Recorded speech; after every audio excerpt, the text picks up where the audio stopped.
Assalamualaikum warahmatullahi wabarakatuh. Halo semuanya, perkenalkan nama saya Fitriana Nurwanita dengan NIM 223141157, kelas 2E PGMI. Pada video kali ini, saya akan menjelaskan materi bimbingan dan konseling yang telah dipelajari, yaitu diantaranya yang pertama, sejarah bimbingan dan konseling di Indonesia, yang kedua, tujuan dan fungsi bimbingan dan konseling, dan yang ketiga, jenis layanan dan kegiatan pendukung bimbingan dan konseling. Materi yang pertama yaitu sejarah bimbingan dan konseling di Indonesia. Istilah bimbingan pertama kali muncul saat Frank Person memperkenalkan istilah bimbingan vokasional untuk membantu para kaum muda dalam menyesuaikan diri dengan dunia pekerjaan. Peristiwa penting pada masa ini yaitu dengan dibentuknya Biro Bimbingan Pekerjaan di Boston yang dikenal dengan Boston Vocational Bureau pada tahun 1900-an. Sedangkan istilah konseling mulai dikenal saat Clifford Burns membantu para penderita kesehatan mental memperjuangkan hak mereka dalam memperoleh fasilitas dan mereformasi perlakuan yang lebih baik terhadap mereka. Selanjutnya, sejarah bimbingan dan konseling di dunia. Yang pertama, bimbingan konseling berawal dari Amerika Serikat, tepatnya pada tahun 1908 yang didirikan oleh Frank Person. Yang kedua, bimbingan konseling diperkenalkan abad ke-19 hingga abad ke-20 di Boston. Yang ketiga, layanan konseling sekolah menengah dimulai pada tahun 1898 melalui upaya Jas B. Davis. Yang keempat, pada tahun 1907 Davis berusaha mendirikan program pendidikan sekolah menengah di Detroit. Yang kelima, pada tahun 1905 Elie Weaver mendirikan Komite Bantuan Siswa Sekolah Menengah New York. Yang keenam, tahun 1920 konselor Boston dan New York diharapkan berperan besar terhadap pemilihan pekerjaan bagi siswa sesuai keahlian individu. Yang kedua adalah sejarah bimbingan dan konseling di Indonesia. Kemunculan bimbingan dan konseling di Indonesia telah tercium semenjak tahun 1922, yaitu dengan diterapkannya sistem pendidikan perjuangan yang merupakan asas-asas dari perguruan nasional, taman siswa, dan diusung oleh Ki Hajar Dewantara. Konsep dasar kependidikan yang dimaksud tersebut adalah ing ngarsa sing tulodo, ing madya mangun karsa, tutwuri handayani. Ing ngarsa sing tulodo memiliki arti bahwa seorang pemimpin atau pendidik harus mampu menjadikan dirinya sebagai teladan bagi orang yang dipimpinnya atau didikannya.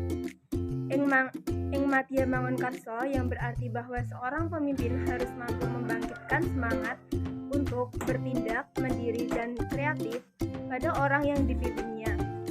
Yang selanjutnya, tutwuri handayani yang berarti bahwa seorang pemimpin harus mampu mendorong orang yang dipimpinnya agar berani berjalan di depan dan sanggup bertanggung jawab. Selanjutnya, sejarah lahirnya bimbingan dan konseling di Indonesia sejak tahun 1960 diawali dengan dimasukkannya bimbingan dan konseling atau dulunya disebut bimbingan dan penyuluhan pada setting sekolah. Hal ini merupakan salah satu hasil konferensi Fakultas Keguruan dan Ilmu Pendidikan atau disingkat menjadi FKIP yang kemudian menjadi IKIP di Malang tanggal 20-24 Agustus 1960. Perkembangan berikutnya tahun 1964 IKIP Bandung dan IKIP Malang mendirikan jurusan bimbingan dan penyuluhan. Pelaksanaan bimbingan dan konseling di sekolah disesuaikan dengan tujuan pendidikan nasional yang termaktub dalam sistem pendidikan nasional, yaitu berkembangnya potensi peserta didik agar menjadi manusia yang beriman dan bertakwa kepada Tuhan Yang Maha Esa, berakhlak mulia, sehat berilmu, cakap, kreatif, mandiri, dan menjadi warga yang demokratis dan bertanggung jawab. Sejalan dengan perkembangan bimbingan dan konseling di Indonesia, terdapat 4 periode yang menunjukkan sejarah bimbingan dan konseling. Di antaranya yaitu periode ke-1 dan kedua, prawacana dan pengenalan sebelum tahun 1960 sampai 1970-an. Periode ketiga, permasyarakatan tahun 1970 sampai 1990-an. Periode keempat, konsolidasi tahun 1990 sampai tahun 2000. Periode kelima yaitu lepas landas.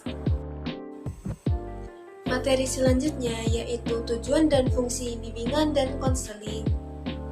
Bimbingan dan konseling bertujuan untuk membantu semua peserta didik agar memperoleh perkembangan yang normal, memiliki mental yang sehat, dan memperoleh dasar keterampilan hidupnya. Bimbingan dan konseling sangat penting untuk lembaga-lembaga pendidikan karena banyak manfaat dan fungsi yang dapat dirasakan oleh semua pihak. Selanjutnya yaitu tujuan bimbingan dan konseling.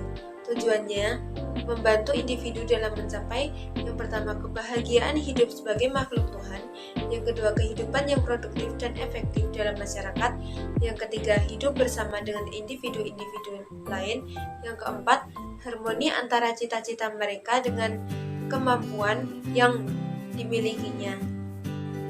Secara khusus, tujuan bimbingan dan konseling di sekolah ialah agar peserta didik dapat yang pertama, mengembangkan seluruh potensinya seoptimal mungkin, yang kedua, mengatasi kesulitan dalam memahami dirinya sendiri, yang ketiga, mengatasi kesulitan dalam memahami lingkungannya yang meliputi lingkungan sekolah, keluarga, pekerjaan, sosial, ekonomi, dan kebudayaannya, yang keempat, mengatasi kesulitan dalam mengidentifikasi dan memecahkan masalahnya, yang kelima, mengatasi kesulitan dalam menyalurkan kemampuan minat dan bakat dalam bidang pendidikan dan pekerjaan.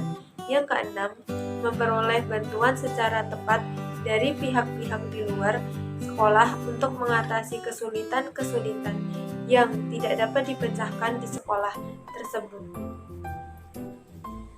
Selanjutnya yaitu fungsi bimbingan dan konseling ada 10, yaitu fungsi pemahaman, fungsi pencegahan, fungsi pengembangan, fungsi penyembuhan, fungsi penyaluran, fungsi adaptasi, fungsi penyesuaian, fungsi perbaikan, fungsi fasilitas, fungsi pemeliharaan. Yang pertama, fungsi pemahaman yaitu fungsi bimbingan dan konseling membantu agar memiliki pemahaman terhadap dirinya atau potensinya dan lingkungan. Yang kedua, fungsi pencegahan yaitu fungsi bimbingan dan konseling yang akan menghasilkan tercegahnya peserta didik dari berbagai permasalahan yang mungkin timbul yang akan dapat menghambat maupun menimbulkan kesulitan dan kerugian tertentu dalam proses perkembangannya. Yang ketiga, fungsi pengembangan yaitu fungsi menciptakan lingkungan belajar yang kondusif dengan memfasilitasi perkembangan peserta didik. Yang keempat, fungsi penyembuhan yaitu fungsi bimbingan dan konseling yang bersifat kuratif. Fungsi penyembuhan berkaitan erat dengan upaya pemberian bantuan kepada klien yang telah mengalami masalah baik menyangkut aspek pribadi, sosial belajar, maupun karir. Yang kelima, fungsi penyaluran yaitu untuk membantu peserta didik memilih kegiatan ekstrakurikuler, jurusan atau program studi dan memantapkan penguasaan karir yang sesuai dengan kemampuan, minat, dan bakat. Yang keenam, fungsi adaptasi yaitu fungsi untuk membantu para pelaksana pendidikan, kepala sekolah atau madrasah, dan staf, konselor, dan guru untuk menyesuaikan program pendidikan terhadap latar belakang pendidikan, minat, kemampuan, dan kebutuhan peserta didik. Yang ketujuh, fungsi penyesuaian yaitu fungsi bimbingan dan konseling dalam membantu peserta didik agar dapat menyesuaikan diri dengan diri dan lingkungannya secara dinamis dan konstruktif. Yang ke-8, fungsi perbaikan yaitu fungsi memperbaiki kekeliruan peserta didik dalam berpikir, berperasaan, dan bertindak dengan melakukan intervensi atau memberi perlakuan supaya memiliki pola pikir yang sehat, rasional, dan perasaan yang tepat kepada tindakan yang produktif dan normatif. Yang ke-9, fungsi fasilitasi yaitu fungsi memberi kemudahan dalam mencapai pertumbuhan dan perkembangan yang optimal, serasi, selaras, dan seimbang seluruh aspek dalam diri peserta didik. Yang ke-10, fungsi pemeliharaan yaitu fungsi bimbingan dan konseling untuk membantu peserta didik supaya dapat menjaga diri dan mempertahankan situasi kondusif yang telah tercipta dalam dirinya. Materi yang terakhir yaitu jenis layanan dan kegiatan pendukung bimbingan dan konseling. Yang pertama, Jenis layanan bimbingan dan konseling ada 6, yaitu layanan orientasi, layanan informasi, layanan penempatan dan penyaluran, layanan bimbingan belajar, layanan konseling perorangan, layanan bimbingan konseling kelompok. Yang pertama, layanan orientasi adalah layanan bimbingan konseling yang dilakukan untuk memperkenalkan seseorang terhadap lingkungan yang baru dimasukinya. Yang kedua, layanan informasi adalah layanan yang bermaksud memberikan pemahaman kepada individu-individu tentang berbagai hal yang diperlukan untuk menjalani suatu tugas atau kegiatan untuk menentukan arah suatu tujuan atau rencana yang dikehendaki. Layanan informasi bertujuan untuk membekali individu dengan berbagai pengetahuan dan pemahaman tentang berbagai hal, memungkinkan individu dapat menentukan arah hidupnya. Setiap individu adalah unik. Yang ketiga, layanan penempatan dan penyaluran merupakan layanan komunikatif antara guru bimbingan dan konseling dengan siswa sehubungan dengan minat, bakat, dan pemilihan karir yang berujung pada masa depan siswa. Yang keempat, layanan bimbingan belajar merupakan salah satu bentuk layanan bimbingan yang penting diselenggarakan di sekolah. Upaya yang dapat dilakukan dalam membantu siswa yang mengalami masalah belajar adalah dengan pengajaran perbaikan kegiatan, pengayaan, peningkatan motivasi belajar, dan pengembangan sikap dan kebiasaan belajar yang baik. Yang kelima, layanan konseling perorangan sebagai layanan bimbingan dan konseling dapat diberikan di sekolah ataupun di luar sekolah. Penyelenggaraan layanan konseling perorangan di sekolah memusatkan pada perkembangan diri siswa.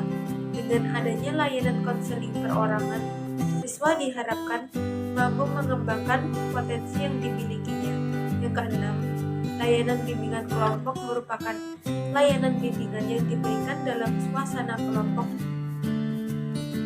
Selanjutnya, kegiatan pendukung bimbingan dan konseling ada 5, yaitu aplikasi instrumentasi, himpunan data, konferensi kasus, kunjungan rumah, dan alih tangan kasus. Yang pertama, aplikasi instrumentasi adalah upaya pengungkapan melalui pengukuran dengan menggunakan alat ukur atau instrumen tertentu. Tujuan aplikasi instrumentasi adalah supaya diperoleh data tentang kondisi tertentu atas diri klien atau siswa.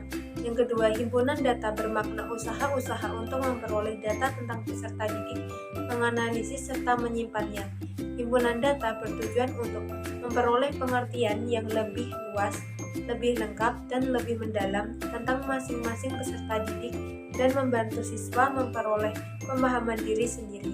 Yang ketiga, konferensi kasus bertujuan untuk mengumpulkan data secara lebih luas dan akurat serta menggalang komitmen pihak-pihak yang terkait dengan kasus atau masalah tertentu dalam rangka pemecahan masalah.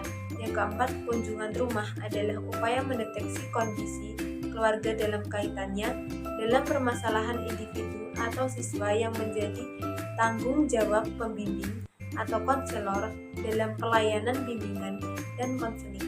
Secara umum, kunjungan rumah bertujuan untuk memperoleh data yang lengkap dan akurat tentang siswa berkenaan dengan masalah yang dihadapinya.